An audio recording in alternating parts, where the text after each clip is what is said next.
Чоподон жасалган аскер бул Казакстандын президенттик телерадио комплексинин курамына кирген Жибек жолу Silkway телеканалынын объективинде. Журналисттер CGTN медиа корпорациясы тарабынан уюштурулган Жибек жолу жана маданий мурастын руху аттуу пресс-турдун алкагында Кытайдын улуттук баалуулуктарын өз көздөрү менен көрүштү. Бул чопо аскер Кытайдын биринчи императору Цинь Шихуанди менен бирге көмүлгөн 8000ден ашуун жоокердин айкелдеринен турат. Алар ар кандай аскер бөлүктөрүн бириктирет. Чөйрлөр ар бир айкелди майда чүйдөсүнө чейин иштеп чыгышкан. Анын ичинде жүзү, кийими жана соот жарагы бар. Чоподон күйгүзүлүп жасалган жоокерлердин айкелине 2000 жылдан ашык убакыт болгон. Белгилей кетсек, аскер 1974-жылы Сиань шаарынын жанынан табылган. Бүгүнкү күндө ачык асман алдындагы музейге жергиликтүү тургундар эле эмес, миллиондогон чет элдик туристтер да келишет.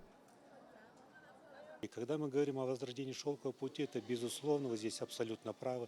Речь идет, во-первых, о ренессансе культуры. Жибек жолун жандандыруу тууралуу сөз козгогондо, сөзсүз түрдө кеп маданияттын кайра жандануусу жөнүндө болот. Материалдык маданиятка карасак, Борбордук Азия өлкөлөрүнүн элдеринде илгертен бай руханий маданият болгонун көрсөтөт. Азыр Кытайдын Борбордук Азия өлкөлөрү менен кызматташтыгын чыңдоосунун аркасында археология, өнөр, музей курулушу тармактарында көптөгөн долбоорлор ишке ашырылууда. Азыр композиция жасоо жетишсиз, ал жеткиликтүү, ыңгайлуу жана суроо талапка ээ болууга тийиш.